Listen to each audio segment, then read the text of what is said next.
এই উদ্দেশ্যকে সবার জীবনে লালন করার আবু সাইদের কবরের পাশে থেকে তার কবরের মাটি ছুঁয়ে আমরা আজকে শপথ করছি, যতদিন পর্যন্ত না নতুন বন্দোবস্তের ভিত্তিতে, মৌলিক সংস্কারের ভিত্তিতে নতুন বাংলাদেশ গঠিত হবে, বৈষম্য বিরোধী বাংলাদেশ গঠিত হবে, বাংলাদেশে সামাজিক ন্যায় বিচার, সাম্য এবং মানবিক মর্যাদা পুনঃপ্রতিষ্ঠিত হবে, ততক্ষণ পর্যন্ত ছাত্র জনতার নেতৃত্বে জাতীয় নাগরিক পার্টি এনসিপির এই সংগ্রাম অব্যাহত থাকবে।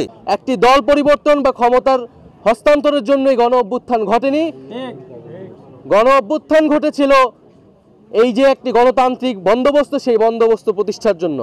আজকে 1 জুলাই আনুষ্ঠানিকভাবে আমরা আমাদের কর্মসূচি শুরু করছি এবং এই 1 জুলাই এই গণ অভ্যুত্থানে যারা অংশগ্রহণ করেছিল, আমি আবারও সেই সকল ছাত্র, পাবলিক বিশ্ববিদ্যালয়, প্রাইভেট বিশ্ববিদ্যালয়, মাদ্রাসা, স্কুল, কলেজ সহ সকল ধরনের ছাত্র তরুণ যারা নেমে এসেছিল, যে সকল নারী শিক্ষার্থীরা এবং নারীরা এই গণ অভ্যুত্থানে শক্তি জুগিয়েছিল, তাদেরকে স্মরণ করছি। বান্ডেল থাকলে প্রতি সেনমানিতে টাকা বাঁচবে। বিকাশ সেনমানি বান্ডেল কিনে জিতুন প্রতি লেনদেনে। শুরু হয়েছে Standard Charter Channel I agro অ্যাওয়ার্ডের 10ম আয়োজনের মনোনয়ন গ্রহণ।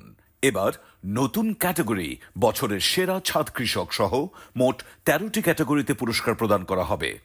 মনোনয়ন গ্রহণ চলবে আগামী 15 জুলাই 2025 তারিখ পর্যন্ত।